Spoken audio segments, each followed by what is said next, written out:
Señorías, la evolución de la deuda pública resume muy gráficamente la situación de la economía española. En estos presupuestos se nos incorporan unas previsiones respecto a la deuda pública que nos dicen que hoy estaríamos en el 68,5% del PIB y a final de año en el 79,8% del PIB. Cada punto del PIB equivale a unos 10.000 millones de euros, es decir, que a final de año se prevé una deuda pública de 800.000 millones de euros.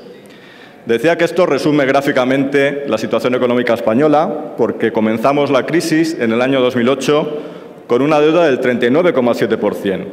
Esto quiere decir que desde el inicio de la crisis se ha duplicado nuestra deuda pública. Hemos incrementado en 40 puntos la deuda pública desde el inicio de la crisis.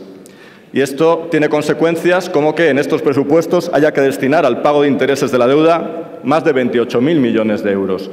Una cantidad equivalente al pago en las prestaciones por desempleo.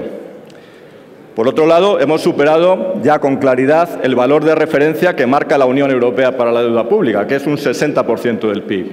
Y va a ser difícil volver a él. Sin embargo, en nuestros pactos fiscales estamos comprometidos a intentarlo.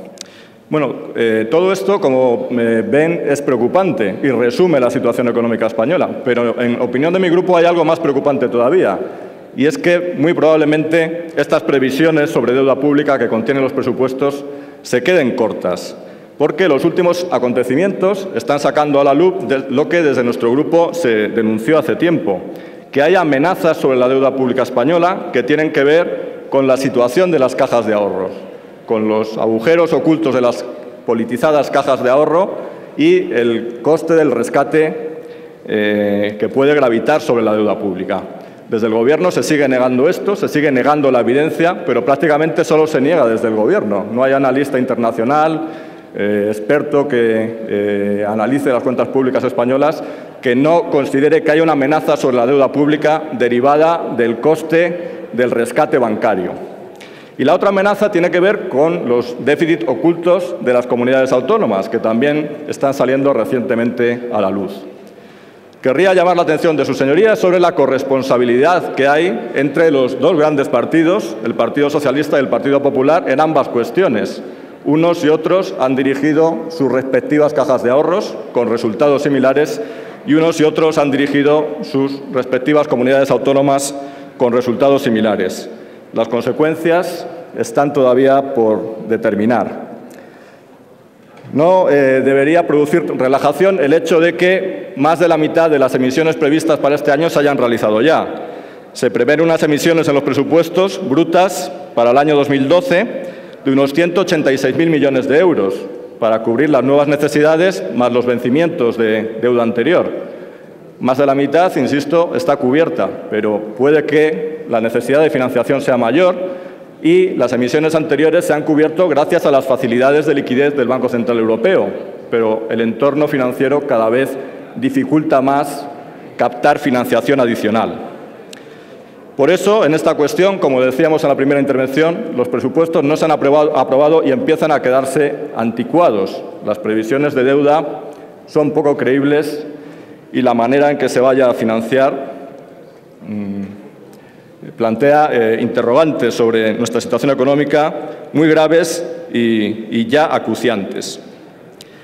Pasando a defender las enmiendas concretas que hemos presentado al título quinto, hemos presentado dos enmiendas referidas a dos fondos concretos. La enmienda 1379 se refiere al Fondo de Cooperación para el Agua. Esta es una parte de las políticas de cooperación y ayuda al desarrollo, pero no de las más costosas y, sin embargo, muy importante para los países receptores, porque son unas políticas de mejora de la calidad del agua que ayudan a prevenir importantes enfermedades, como es el caso del cólera. Por eso proponemos un aumento de 10 millones de euros, desde 25 a 35 millones de euros, en ese Fondo de Cooperación para el Agua. La segunda enmienda, 1380, se refiere al Fondo para la Internacionalización de la Empresa, el llamado FIEM. La estrategia del Gobierno pasa por el aumento de la exportación, por el crecimiento en el exterior. Y es contradictorio con esa estrategia recortar el FIEM, que ayuda a internacionalizar nuestras empresas. Por eso proponemos, y de nuevo no es una enmienda ni muy costosa ni muy ambiciosa, que pedimos que consideren mantener la dotación del CIEN en sus presupuestos del año 2011, en la cantidad que tenía en el año 2011.